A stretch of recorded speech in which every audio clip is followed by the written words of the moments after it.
Now going to give an overview on the beginnings of Islam. And regardless of whether you are part of an Islamic culture, you are a practicing Muslim, or you believe in the Islamic traditions, it's valuable to learn about the beginnings of Islam because today nearly 1/4 of the world's population either is a practicing Muslim or has grown up in an Islamic tradition.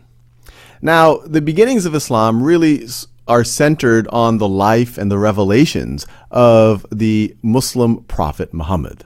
Now, the term Islam means surrender. And as we'll see, a lot of the revelations of Muhammad are about surrendering to God, about the oneness of God, about not worshiping idols.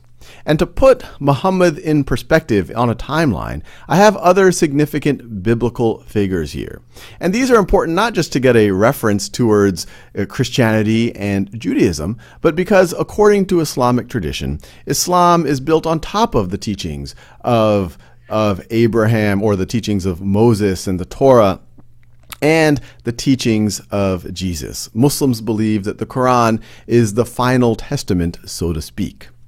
Now, to get some context, Muhammad was born in 6th century Arabia.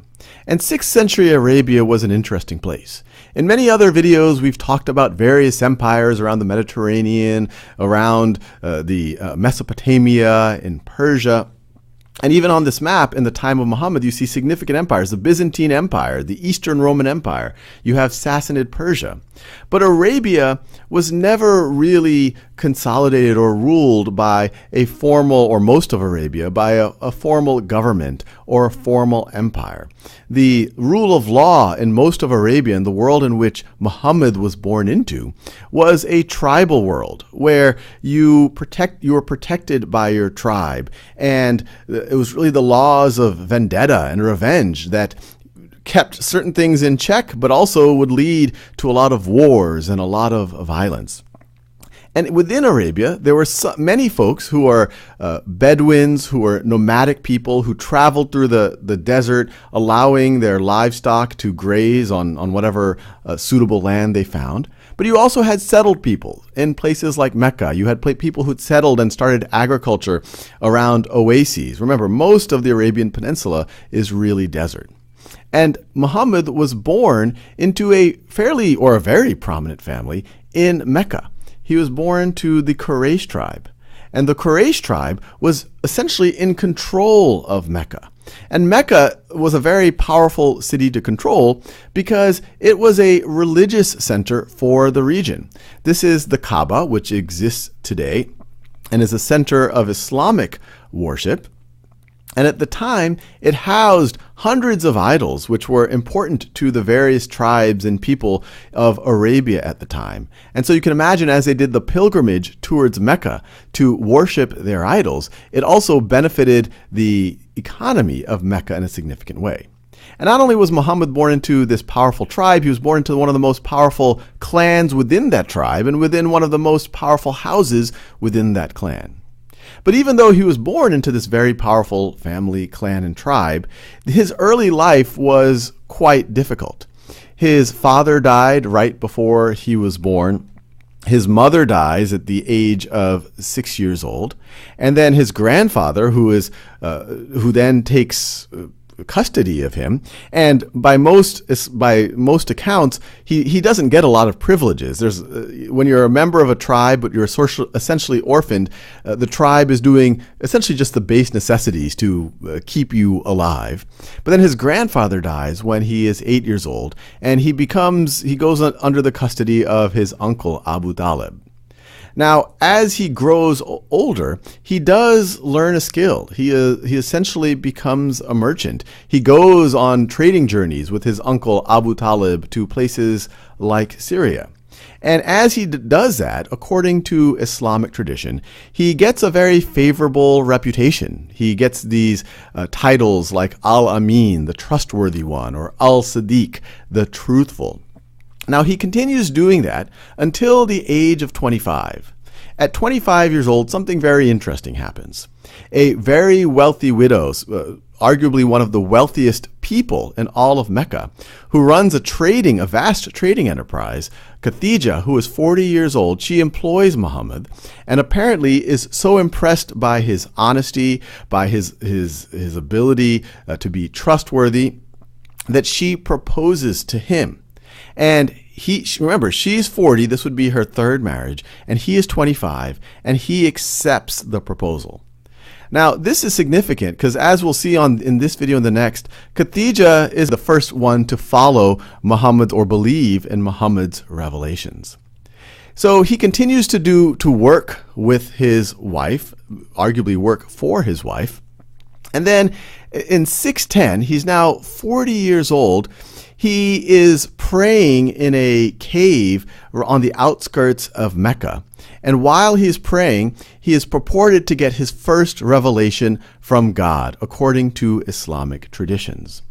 And that first revelation, and this is the mountain where it is purported to happen, the mountain of light, Jabal al-Nur. This is the cave Hira.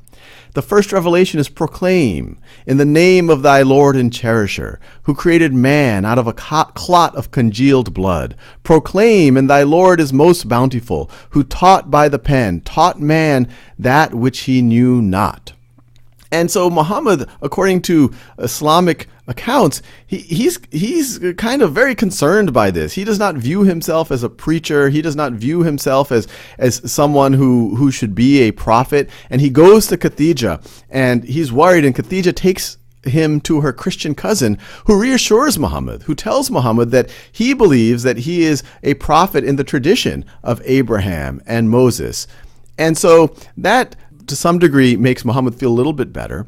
And he doesn't have some revelations for a while, and he becomes concerned. But then he eventually starts to have many, many revelations. But he keeps it to himself at first. But roughly 3 years later, he starts to publicly preach these revelations.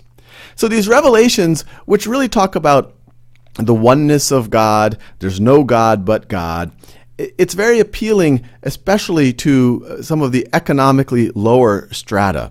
But you could also imagine it's very, very threatening to the establishment of Mecca. You have to remember, the establishment of Mecca, it revolves around the worship of these idols. And now you have this guy, a member of the Quraysh tribe, the tribe that worships Hubal, the tribe that is in charge of Mecca, that benefits from all these people worshiping these various idols. He's now saying that idol worship is a sin. He's saying that there's no God but God, that all of these idols are false idols. And so the Quraysh tribe, Muhammad's own tribe, begins to significantly persecute the early Muslims. So much so that many of the early Muslims have to migrate from Mecca to the kingdom of Aksum, which was ruled by a Christian king who protects them from the Quraysh tribe. That's now modern-day Ethiopia or Eritrea. And so things are not going well for these early Muslims. They're really they're being targeted by the Quraysh tribe. They're being killed. They're being tortured. And then things get even worse for Muhammad. In 619, you have the death of his wife, Khadija. And just to get a sense of how powerful Khadija was to Muhammad, we have this quote that we get from the Hadith, which are accounts of Muhammad's life and sayings. And it tells us, God Almighty never granted me anyone better in this life than her.